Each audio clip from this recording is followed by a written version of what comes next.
the results in your life. You know they have the power over everything, our relationships, our income, and when you shift your paradigm, your whole life improves. Hello, I'm Bob Proctor, and I want to welcome you to Paradigm Shift, where we're going to teach you how to make dramatic improvements in your life. This particular session is one that I really love and one you're going to love because it's going to solve an enormous problem for you. We're not only going to show you how to shift paradigms, we're going to show you how to shift a paradigm that's going to open up a world to you that most people never get to. We're going to talk about setting goals. Now you're thinking, well, everybody sets goals. Well, first of all, everyone does not set goals, and 90-some% of the people that do set goals are setting them the wrong way. They're really not going after the right thing. They're not stimulated. That's why so many people start goals and then quit. Well, you're going to find out why they do. You're going to love this lesson. You see, goal setting, if it's done properly, you're always going to get what you want. Always. There are no exceptions to this. We want to set a goal that's worthy of us. I want you to think of this for a moment. You're trading your life for a goal. Now, I don't think you'd trade your life for a car. I don't care what the automobile is. It could be a Ferrari, a Lamborghini. Would you trade your life for it? I don't think so.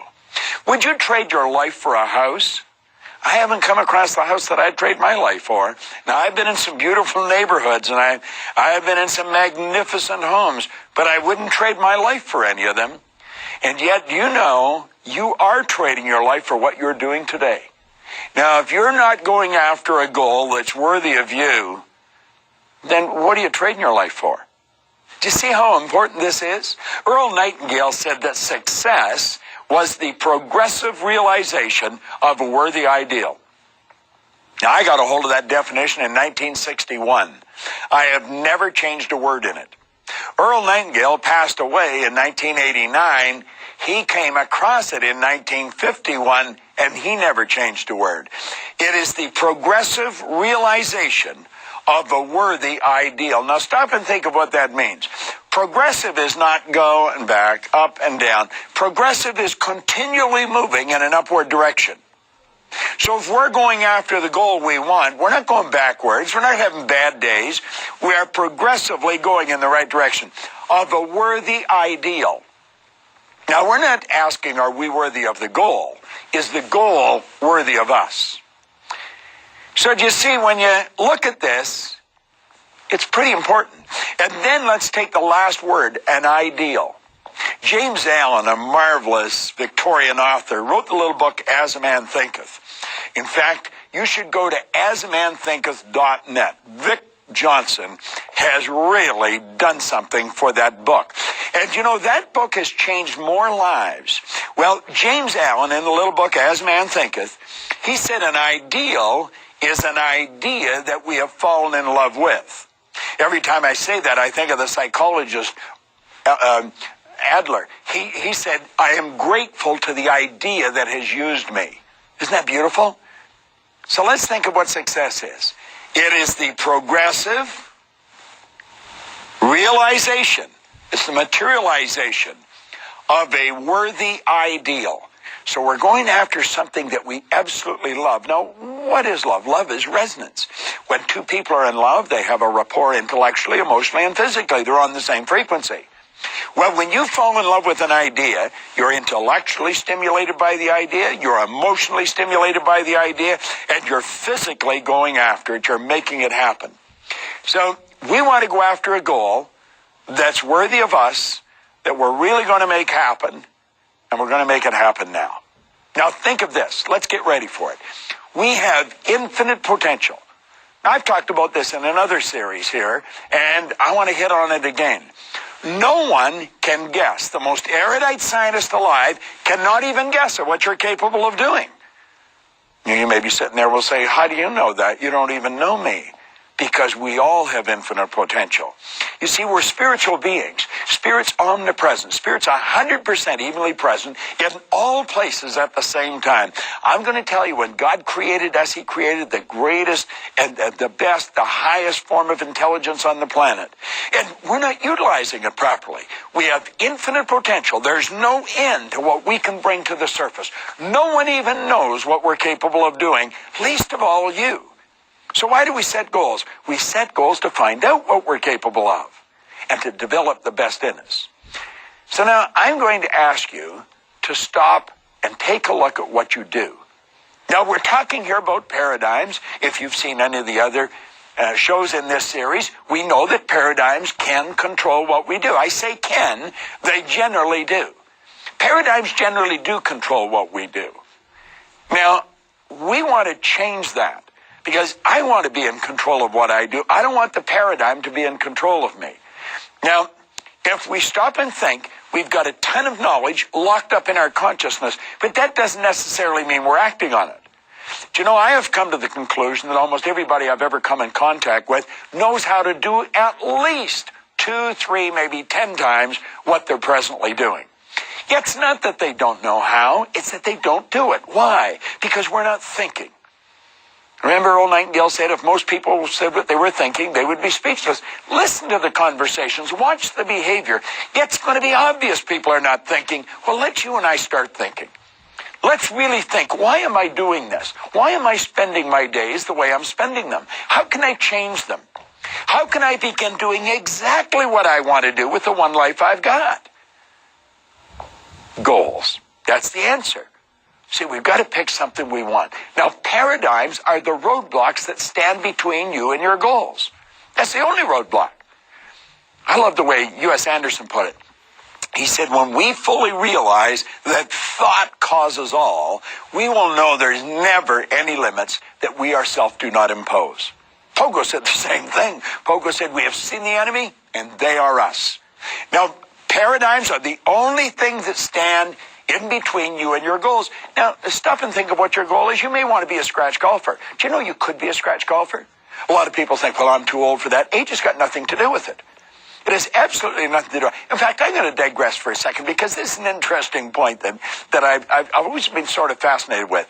We know, we worldwide, when I say we, I'm talking about Asia, America, Europe, Australia. We almost accept 65 as being an age we should retire at. Do you know where that age came from? Most people don't.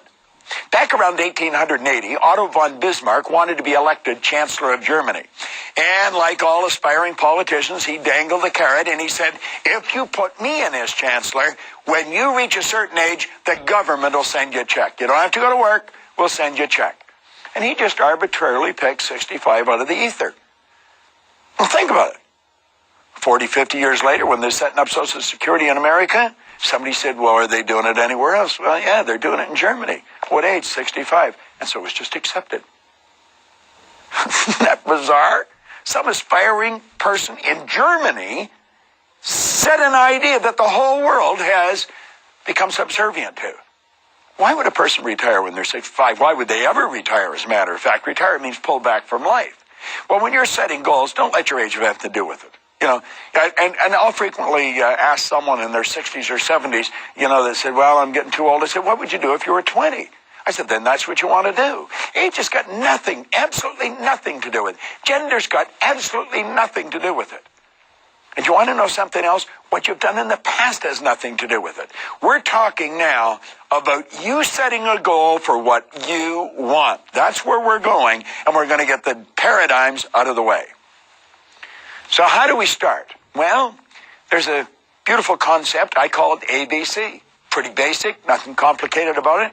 And this is where most people set their goals. Most people set goals on the A level. Why do they do that? They don't want to fail. This is so silly, because we're going to fail. Failing is a part of winning, but most people don't know that. Why do we want to fail? Well, let's go back to the time we're little kids. We're just starting to walk. You watch adults with babies. We do it ourselves. And the baby goes to leave a chair, and we say, be careful, you might fall. Where did they get the might stuff from? the kid's going to fall. They're going to whack their head. They're probably going to bleed. They're going to cry. We're going to hurt. They're going to hurt. But they're going to get up again and keep on going. You see, if you're setting goals so you don't fail, you're not going to go anywhere. Your trip is going to be sideways. There's going to be no progressive growth. It's going to be sideways movement. You're not going to go anywhere. But that's what most people do. They set goals to do something they already know how to do. It's not a good idea. It's a little dumb, but we support it. We tell people they don't want to be, they don't want to be unrealistic. You've got to be realistic when you set your goals. You can't have all A's. Yeah, you can have all A's. You can have anything you want. Or God's highest form of creation. I love the way Oprah Winfrey put it. She said, you can have whatever you have the courage to ask for. Yet she's right, and God only knows. She sure demonstrated it. I like the way Jack Canfield from Chicken Soup for the Soul, he said, our problem is we don't ask for enough. We're playing it safe. We're playing a game that you can't win. We're doing what everybody else on the block is doing. Well, how do we get away from that? Well, we go to take a look at B goals. What are B goals? B goals are where you set a goal to do what you think you can do. And we've got to have a plan. Now, we know we've got to have a plan. I mean, we've got all kinds of software today where we can lay out a business plan. We've got to know everything you're going to do between here and the goal. If you knew everything between here and the goal, again, you're going sideways. There's no growth involved. Why would we do that? It's part of the paradigm. We're conditioned to do that. You see? What do you think you can do? We've got to have a plan. Now, what's the next level? The next level is you go after the C level. We're going after what we want. So you're going after what you know you can do, what you think you can do, or what you want to do. And that's where the problem really starts. Because you see, if we're going after what we want, we've got to fantasize. And you were taught very early in school, don't fantasize. That's true. Now, you got to admit, that's pretty bad advice. How did we get that advice? You see, when we're little tiny gaffers, we can fantasize. We were encouraged to fantasize. Put a little kid down in front of the kitchen cupboards and they'll haul the pots and pans out and God only knows what they turn them into, but they're making flying saucers and everybody leaves them alone because they're not hurting anybody and they're out from under your feet. They're fantasizing. But then they go to school. And what happens when they go to school? The teacher comes along and wham, they scare the daylights out of the kid. The kid's mind is taken off. They're taking a trip. They may be looking out the window. And that's called not paying attention. And the kid gets punished for it. They may get sent home from school, and then the parent punishes them again. Not paying attention. You've got to pay attention to the teacher. Don't exercise your imagination. It was okay up until you went to school, now we've got to stop. Why do you think we have great big corporations and little wee creative departments? We've got to a point where we just accept the idea that not everybody's creative. Well, that is a bizarre idea. The creator is within. Everyone is creative, and there's no one that's more creative than others. There's just some that exercise their creativity more than others. But see, we put a block on fantasizing. We stop it. And so what do? Well, we go from what we know we can do to what we think we can do. And then we go back to what we know we can do. Why? Because you can't go after what you want. You don't know how to get it. See, we have to know how to get it. And yet, anyone that's ever done anything never knew how until after it was accomplished. Why do we do that? We do it because we're programmed to do it. What did I say? Paradigms are the only thing that stand between you and your goal. They're the only roadblocks. Now, here's another thing. I want you to think about this. On the A level, we're doing what all of our friends do. Do you know that you're attracted to people that are very much like you? As a matter of fact, that's why they're your friends, because we're attracted to them. Energy attracts like energy. So we're mixing around with our friends. Now, if I went to your friends and asked them, do you want Harry or Betty to win? They'd all say yes. If we gave them a polygraph, suck the truth out of them, it would come out, yeah, they want you to win. But they don't want you to leave. See, people don't resist change. People resist being changed.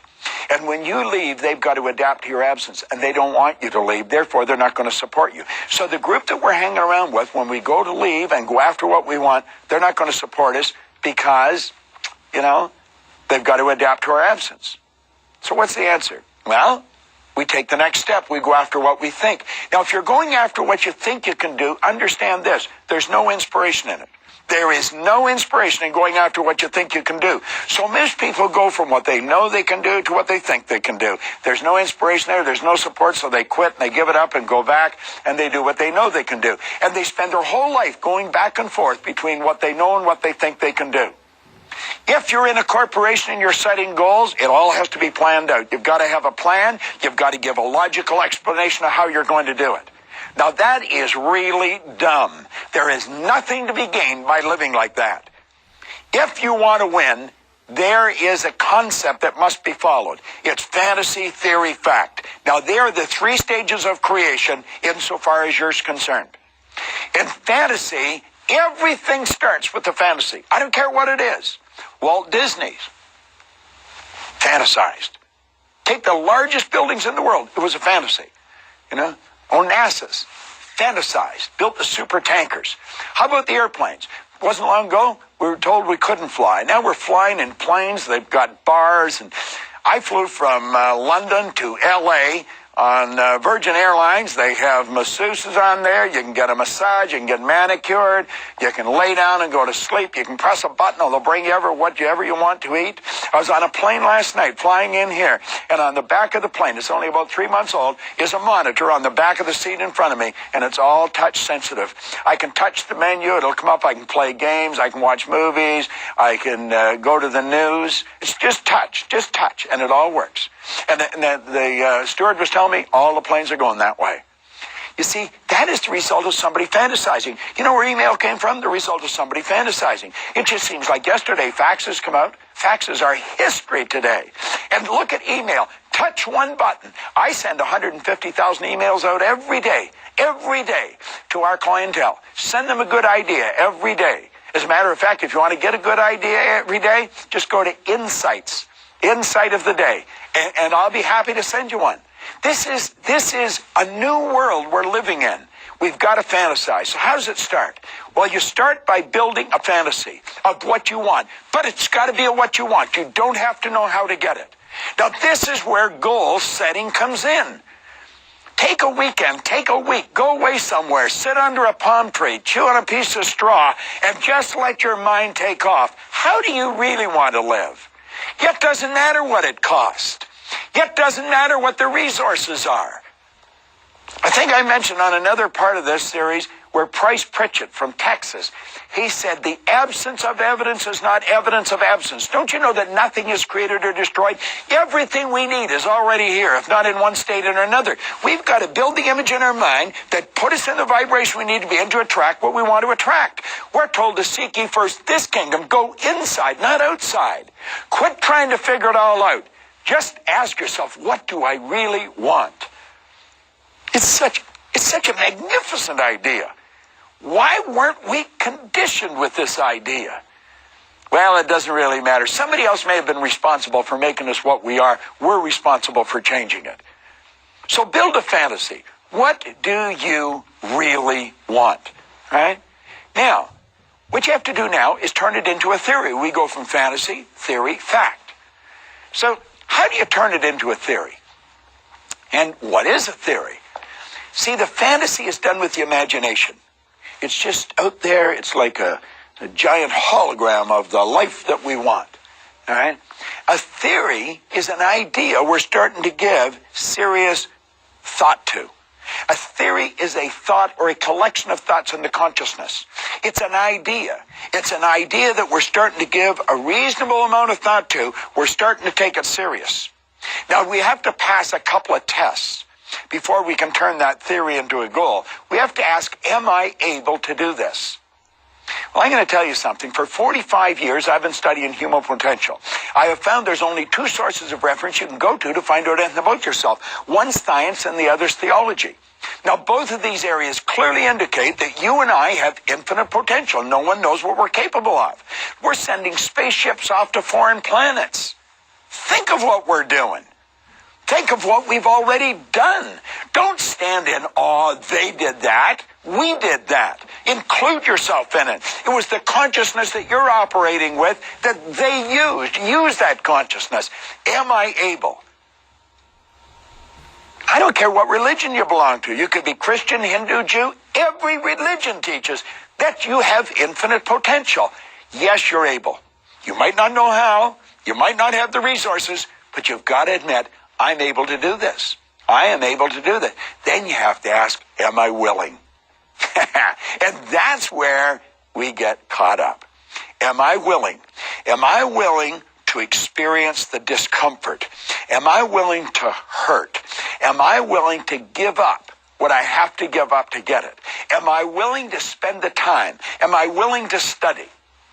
I remember one time reading in an airline magazine an interview with Walter Cronkite. This was years ago. And the person that was doing the interviewing was talking to Cronkite about the astronauts because he knew them all, interviewing them all. And the interview said, they must have had tremendous courage to get in those capsules. And Cronkite said, on the contrary, they didn't need any courage at all to get in those capsules. He said they got in those thousands of times. They got into simulators thousands of times. They had been there many, many times. Everything was programmed. Everything. Anything went wrong, they were programmed what to do. He said what took the courage was the years of study, the sacrifice, the giving up what they gave up to learn what they had to learn to get in those capsules. Well, are you willing to pay the price? You may want to be a scratch golfer. I had mentioned that earlier. Are you willing to practice? See, I played golf, but I wasn't willing to practice. I'd go out, I hadn't hit a ball all winter, and I'd just stand, tee it up, and away I'd go. And I never knew where it was going to go. It was always a bit of a puzzle to me where it would end up. Pros don't do that. They don't do that in anything. If you really want to collect in this life at what you're doing, you've got to be willing to pay the price. Now, the beautiful thing about sacrifice isn't losing. Sacrifice is gaining. Sacrifice is giving up something of a lower nature to receive something of a higher nature. Do you see what you're doing is you're making a space for the good that you desire. So we start out with our fantasy. We say, am I able? Absolutely, I'm able. Then am I willing? Well, you see, if you're going after something you really love, yes, you'll be willing. I love what I do. I absolutely love it. And I'm going to do it until I move out of this body. I mean, it's just, I think I'm involved in the greatest work in the world. And I'm willing to do whatever I have to do to get better at it. I'm willing to do whatever I have to do to learn how to communicate it more effectively. You want to be willing to do what you have to do to become the best at what you're doing. You see, a pro is at his best regardless. It doesn't matter what's going on, they're going to perform. Now, when you say, yes, I'm able, and yes, I'm willing, at that second, your theory turns into a goal. Now you want to take that goal and you internalize it. You let it move into your subconscious mind. You start adding emotion to it. You get emotionally involved. And the second you do that, your goal begins to move into form. Now, by law, that's called the transmutation of energy. See, an energy flowed into our consciousness. It had no form. We gave it form. We built the image. And then we internalized that image. It altered the vibration we were in, which caused us to act different. But you know what else it did? It set up an attractive force, and it brought to us stuff that we would have never brought to ourselves. We attracted everything we needed. If it was money we needed, we'd attract. If it was a book we needed, if it was the assistance we needed, it would be there. The idea in our mind began to move into form. Do you know what that's called in religious terms? That's called prayer. Most people think prayer is getting on their knees and making a noise. That's what that is, getting on their knees and making a noise. Prayer is the movement that takes place between spirit and form with and through us. We're spiritual beings. We can tap into pure, unadulterated spirit, and we can build the idea out of pure, unadulterated spirit. And by internalizing that idea and turning it over to spirit, it gives it back to us in physical form. God operates so perfectly. And you know something? That idea will move into form. It becomes a fact. And that's how goals are achieved. We start out with a fantasy. We go to the theory. We pass the test. Yes, I'm able, and yes, I'm willing. And then we internalize the idea, and it moves into form. So what do we give up? We give up the idea of going after what we know and what we think we can do, and we go after what we want. So now, stop and ask yourself, what do you really want? See, the only prerequisite is, can you see it? Can you see it on the screen of your mind? If you can see it on the screen of your mind, you're quite capable of doing it. And then can you believe it? See, Napoleon Hill said there's a difference between wishing for something and being ready to receive it. He said no one's ready to receive it until they believe that they can acquire it. The state of mind must be belief and not mere hope or wish. And where does belief comes from? It's in all the good books. It's throughout the Bible. It's throughout the Bhagavad Gita, the Quran, the Torah. You've got to believe. James Allen talks about it through his books. William James said, believe and your belief will create the fact. Well, my old mentor, Leland Val Vanderwall, he laid it out for me one day. He said, our belief system is based upon our evaluation of something. And frequently, if we reevaluate the situation, our belief about that situation will change. It took me 9 years to figure that out. That's how my life changed. I started to believe in me. I started to find out things about me. Do you know that your central nervous system is the most complex electrical system in the whole universe? There's nothing like it. It would make the electrical system in a supercomputer look like a toy. Do you know that the blood in your body circulates through hundreds of miles of passageway? In 33 seconds, it carries all the food in and all the garbage out in one sweeping change. If you just stop and think of all the muscle movements have to be made for you just to write your name. There's something so phenomenal about you. You've got to believe in yourself. You just have to. And then you do it. You see it, you believe it, and then you do it. Stop and think of a person climbing a wall of ice, a vertical wall of ice. How did they do it? How did they do it? Well, they're on the ground. They know they're on the ground. They see themselves at the top of the wall. They've got the equipment. They got the shoes. They got the spikes. They don't know the steps they're going to take. They can only see themselves where they want to go. They know where they're going. They know they're going to get there. They put one pick in, and then they put another pick in. And then they move one foot, and then the other foot.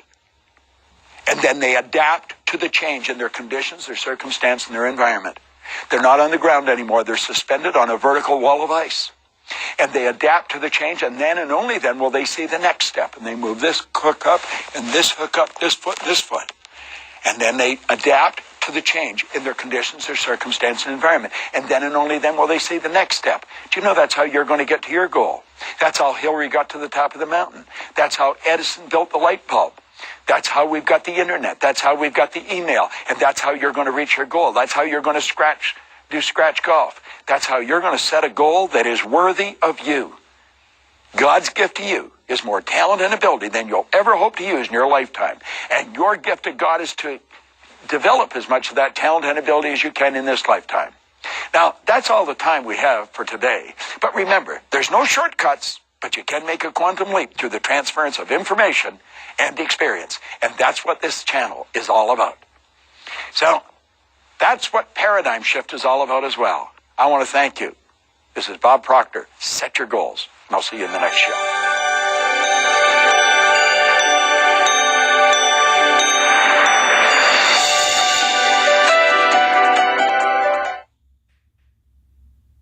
Nothing happens. You see, my life did change. It changed dramatically. I went from earning $4,000 a year to over $1 million a year.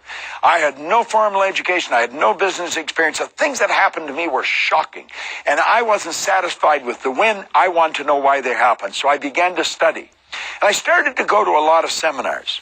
Now, I'm operating on the opinion that you probably go to a lot of seminars. And sometimes you'll see the same people there studying the same thing, but nothing happens. They don't make it happen. You know, why don't they? What's missing with these people? It's missing, the part that's missing is the understanding of how paradigms are built, how paradigms are shifted, how we change them. It's so important you start to understand this.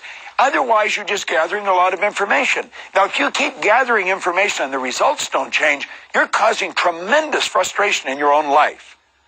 It's the same. You have kids in school. They keep studying, the marks don't change. What do? We tell them to study some more. Help them alter the paradigm. Help them change the ideas that are fixed in their subconscious mind. Help them understand the genius that's locked up within them.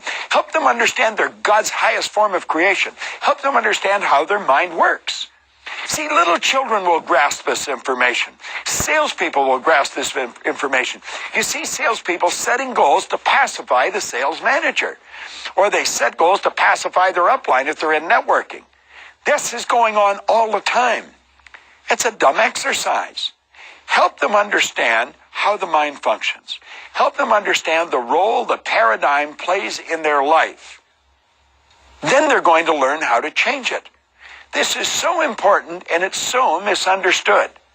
You know, there's nothing more rewarding than getting into some good information and start to understand that information and see how it works.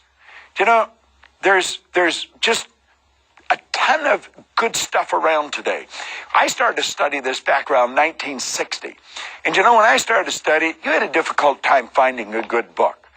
Today, we've got, satellites, we've got computers, we've got television, we've got CDs, DVDs, we've got them installed in cars. I mean, everything's at our fingertip today. We have instant knowledge right at our fingertip. But are we using it? Well, a lot of people are not. And they're not using it because they have a state of confusion reigning in their mind. And they don't feel good about themselves. They know that they're gathering all this information, and yet they're still not winning. Now, if that's happening to you, or it's happening to some of your associates, stop and take a look at what you're doing. Start to observe your own behavior. Start to observe your plan of action. Take a look at your goal. Is it something I really want, or is it something that I just think I can do? Am I doing the same thing every day? Am I having the same problems over and over again? Because these are all symptoms of a person that is being blocked by a paradigm. It's not that you haven't got what it takes. You do have what it takes. It's a matter of using what you've got. And unfortunately, we've never really learned a lot about that. The little model that we use of the mind and the body is genius. It is an absolute genius. And what we've got to do is go through that over and over and over again. If you will continually study that, continually burn it into your mind, you're going to find your world will begin to change. You'll start to look at other people a little different than you've been looking at them. See, if I sat down with you, I would automatically see your head as your mind and everything from the neck down as the body. I would have an imaginary line right across the center of your head, and I'd be paying very close attention to everything you said to me. I'd be super sensitive to the vibrations that I was picking up from you. I want to know what's going on in your mind. I want to find out what you want, and then I want to help you get it. Now, that is the secret to success. Givers gain. Burn that into your mind. Givers gain. Find out what the other person wants and then show them how to get it. Study the people. Study the individuals that are running the companies. Study your friends. Study your associates, your own children. Study yourself. Start to watch the behavioral patterns, and you will see whether the paradigm's in control of the person or they're in control of the paradigm. If they're in control of the paradigm, they're making a paradigm shift.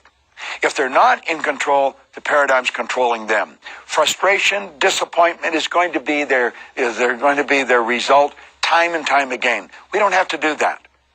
We want to make sure that we're on purpose.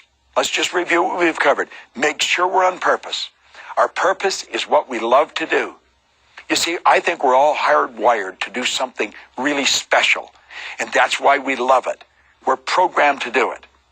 Once we decide what our purpose is, then let's build a vision. Say, this is how I'm going to execute my purpose. And then break it down into small bites. Say, I'm going to go after this goal, then this goal, then this goal. See, a vision is a multiplicity of goals taking down the right road to an absolutely brilliant future.